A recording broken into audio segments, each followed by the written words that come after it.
Hello students. Today's class is for BBA third year finance students and the subject is WCM, that is working capital management. Dear students, in the last video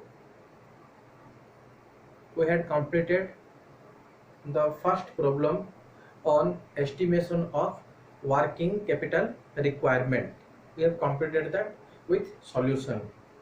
I hope you all will understand the problem in a proper manner.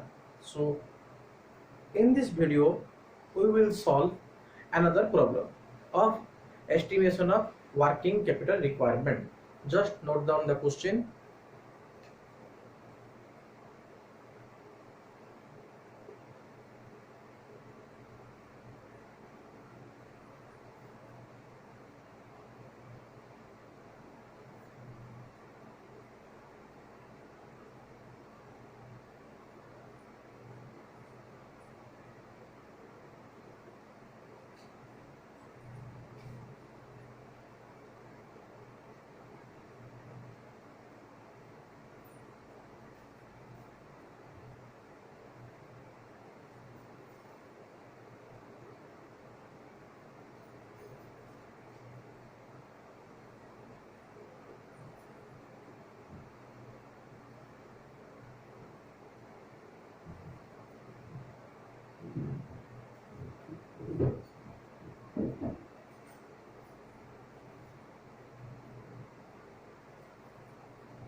So, dear students, this is the question. Just have a close look on each item that has been there on the question. You can see cells, which is there at cost, directly given 4 lakhs, cash in hand 2 lakhs, bills receivable 40,000, average collection period, that is nothing but the sundry debtors 4 months, average payment period, that is nothing but the sundry creditors 2 months, average stock holding 8 weeks, rent outstanding 1 month, total rent being 84,000, wages outstanding 2 weeks, total wages being 70,000, accrued interest 4 weeks,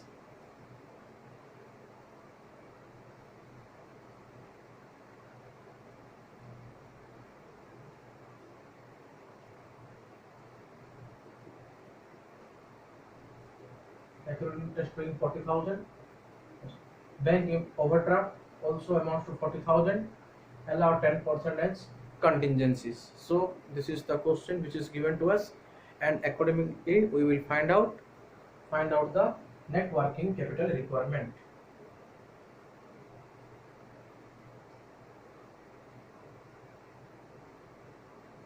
Find the net working capital requirement from the given data.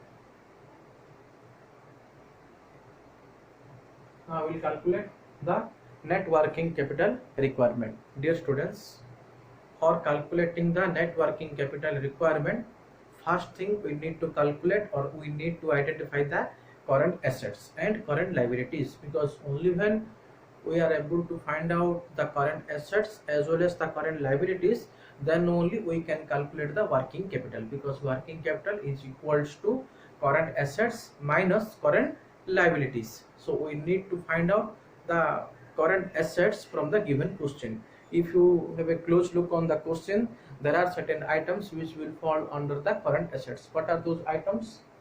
See, cash in hand, proper current asset. So first entry become current assets.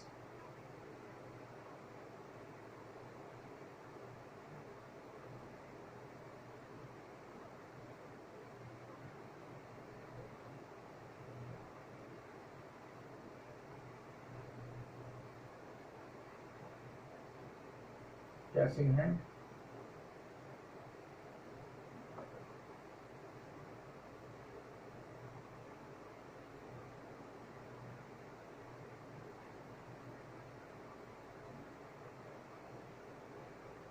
two lakhs. Next, bills receivable. Bills receivable is also known as the current assets.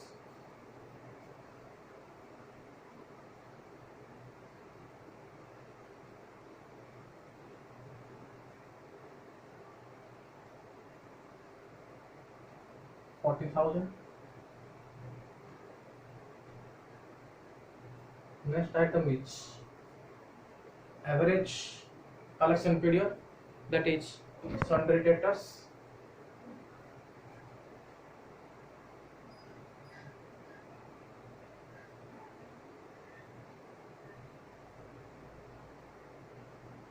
अब देखो average collection period in the first question that we have completed on my last video, sales at cost was not directly given, so at present we were finding out the sales at cost, but in the question here you can see sales at cost directly given.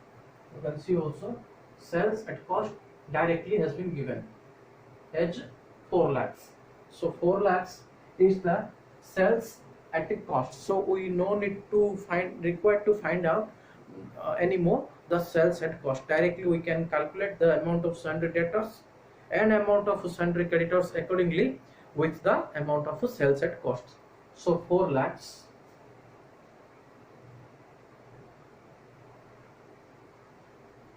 into average collection period is 4 months. Average collection period is 4 months. You can see given 4 months. See, for the whole year the sales amount is 4 lakhs. So for 4 months into 4 by 12, very simple. For the whole year the amount is 4 lakhs. The amount is 4 lakhs. So for 4 months, for these 4 months, how much will be the amount? 4 lakhs into 4 by 12.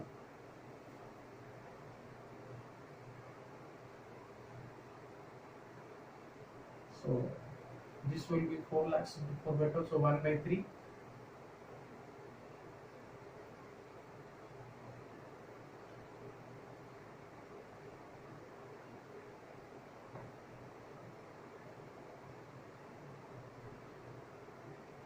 So it is 1,30,000. Next, if we see any other item, average stock holding period is there. Average stock holding period 8 weeks.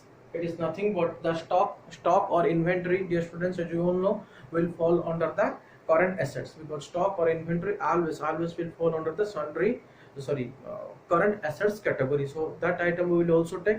And as again we should know, the sales at cost is also calculated under the sales. So average stock or stock, you may say,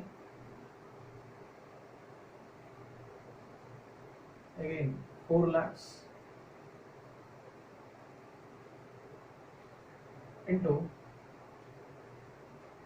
average stock holding period is 8 weeks. 8 weeks. So for the whole year the amount is 4 lakhs. So for 8 weeks, in a year there are 52 weeks. So for 8 weeks the amount will be 4 lakhs into 8 by 52.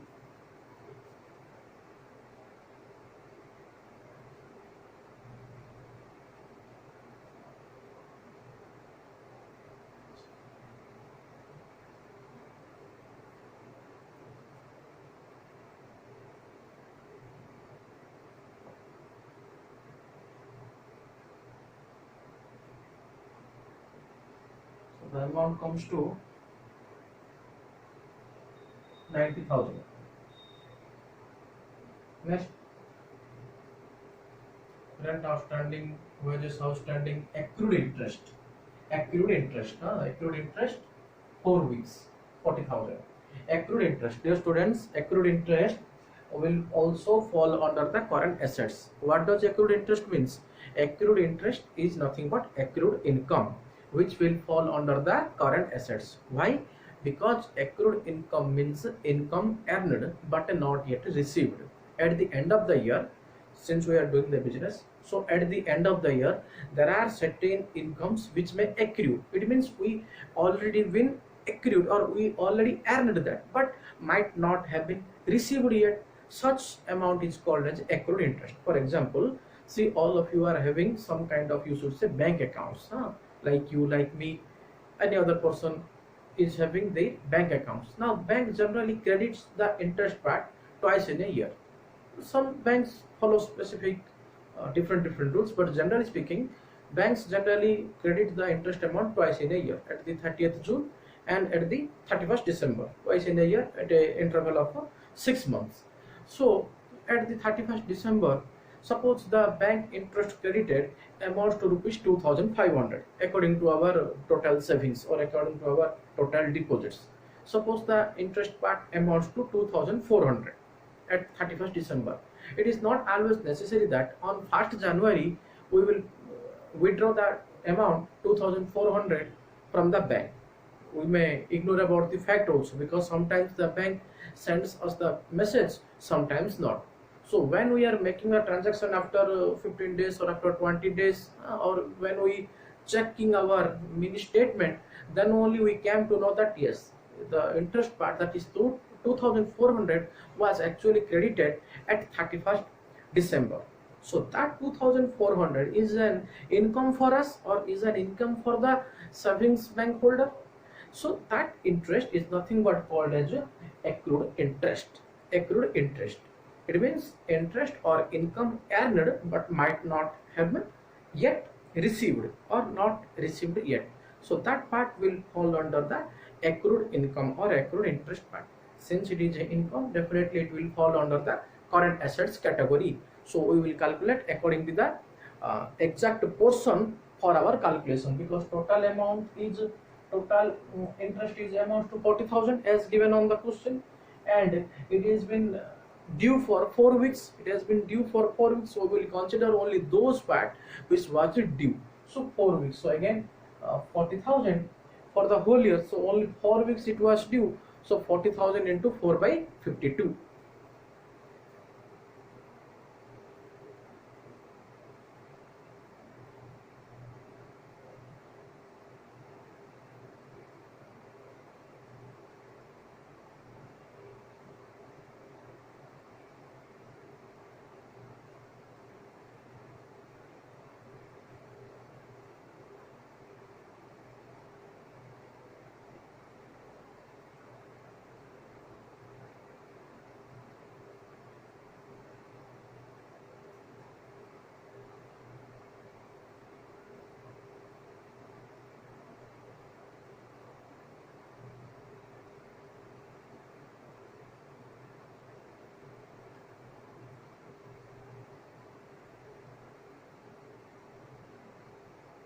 So it comes to 3,000. 40,000 into 4 by 52. So this comes to 3,000. Let's see if any other item left. Accrued interest, just bank overdraft, allowed and dividend. So there is absolutely no other items left. So with this we have completed the current assets part. Now we make one addition. 2 lakhs plus 40,000, 2 lakh 40.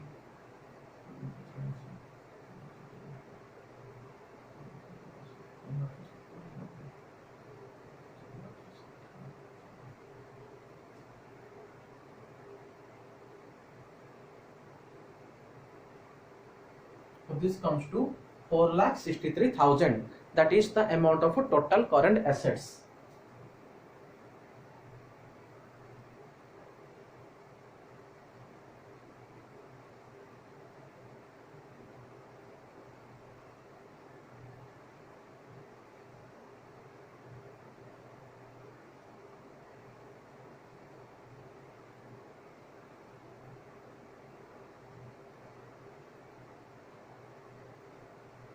From this we will deduct all the current liabilities.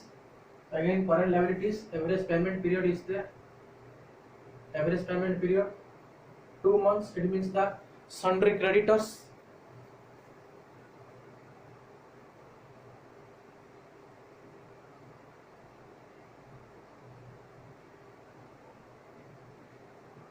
Again, dear students, the creditors is as was calculated on the sales.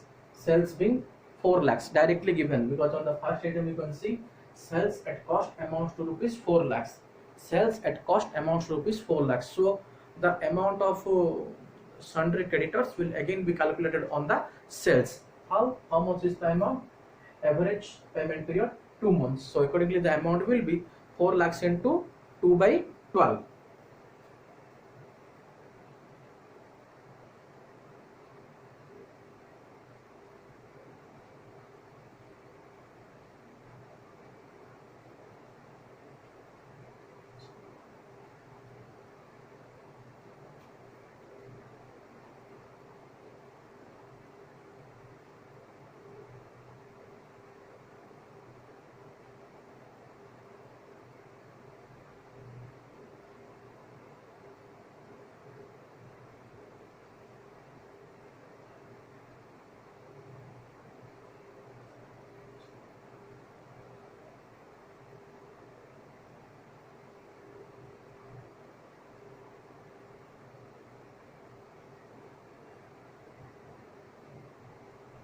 So approximately it comes to 70,000.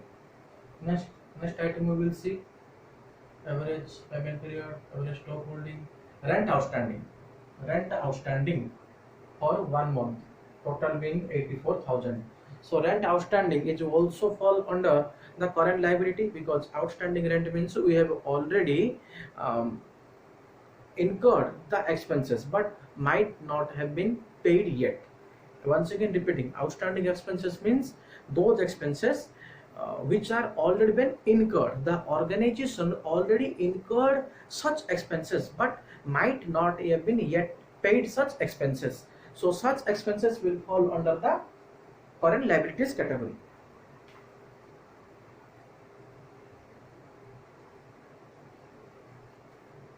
So again we will calculate the current outstanding.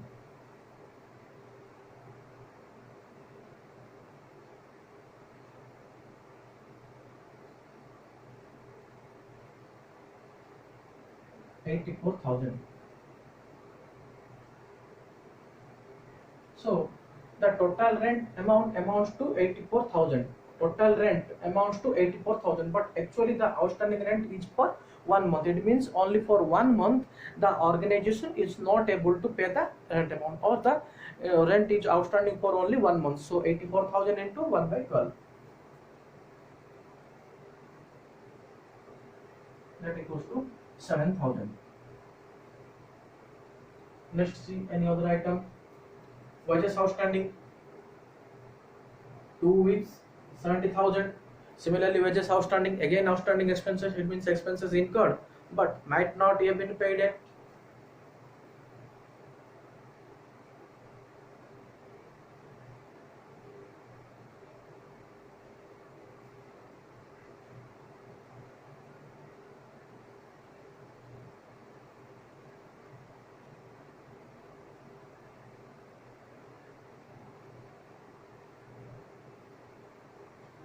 Two weeks given.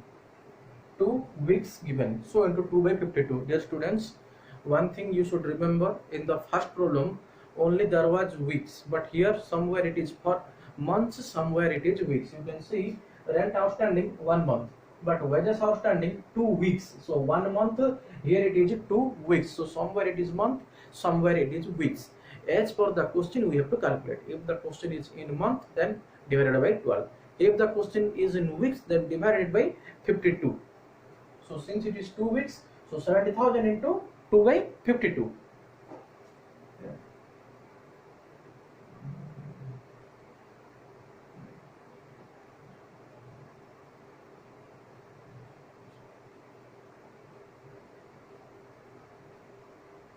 So approximately it comes to 5,000. Next, bank overdraft 40,000 directly given.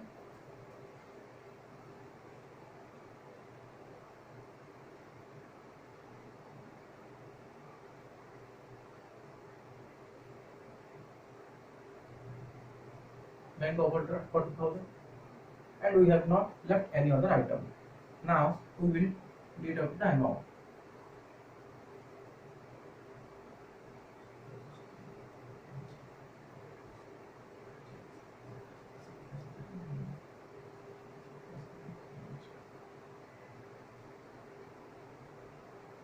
So it is 1,22,000. That equals to total current liability.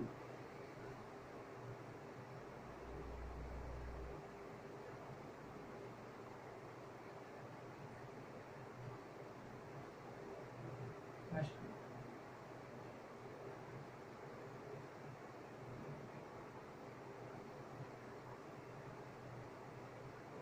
working capital equal to, just minus कर लेते हैं.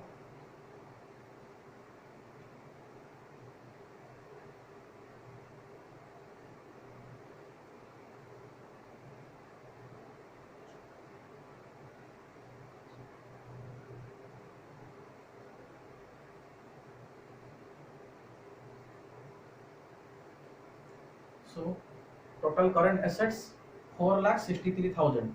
Total current asset amounts to 4,63,000.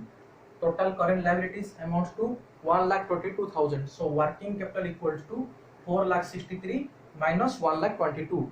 4,63,000 that is total of current assets minus 1,22,000 that is total of current liabilities.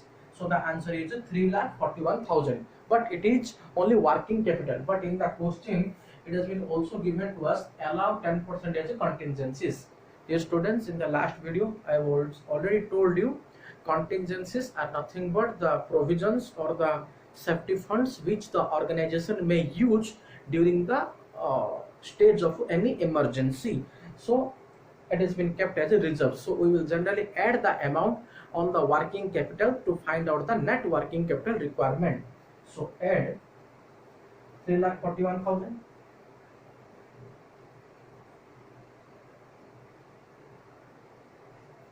add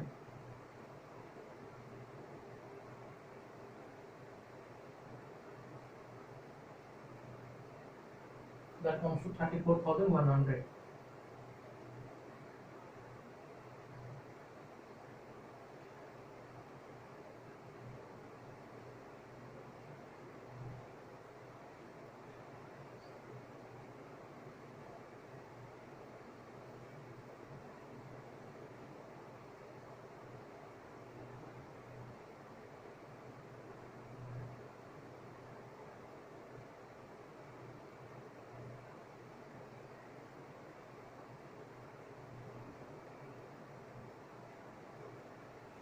So net working capital requirement equals to 3,41,000. यहाँ पे था, just यहाँ पे लिख रहा हूँ amount.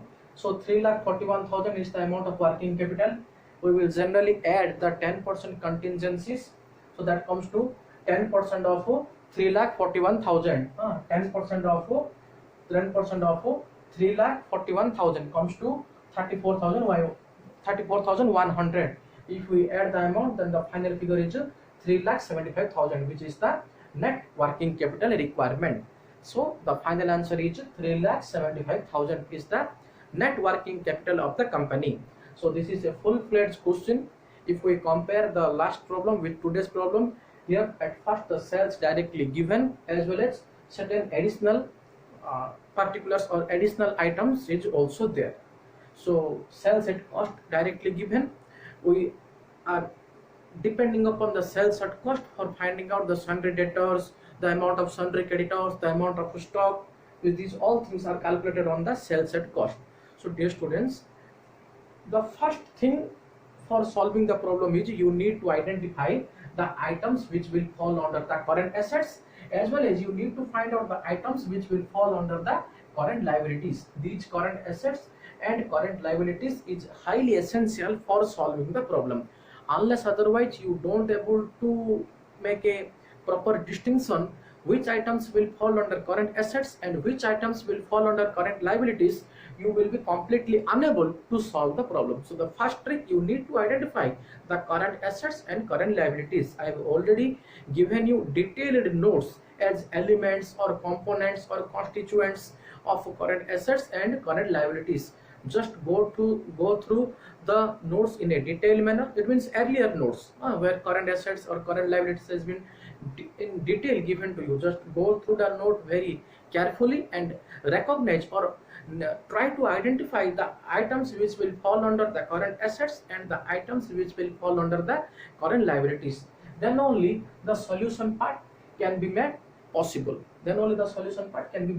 So you need to calculate the current assets, you need to calculate the current liabilities. Then finally the answer is net working capital requirement. Dear students, with this we have completed how to find out the various steps, how to calculate the net working capital requirement with one suitable example or one suitable question which will very important from exam point of view. So this is a full-fledged question. Just go through the items, and one thing you should carefully remember. Again, I want to say one thing: while calculating or while solving the problem, you first thing you need to calculate which items given in months and which items which are given in weeks. If the item is given in months, then you need to calculate by dividing it with 12. And if the item is given in weeks, then you need to calculate by dividing it with 52. So you need to identify which items is given in months and which items which is given in weeks. Accordingly, you will able to solve the problem. So this is a full-fledged question. That's it for today's video. Thank you.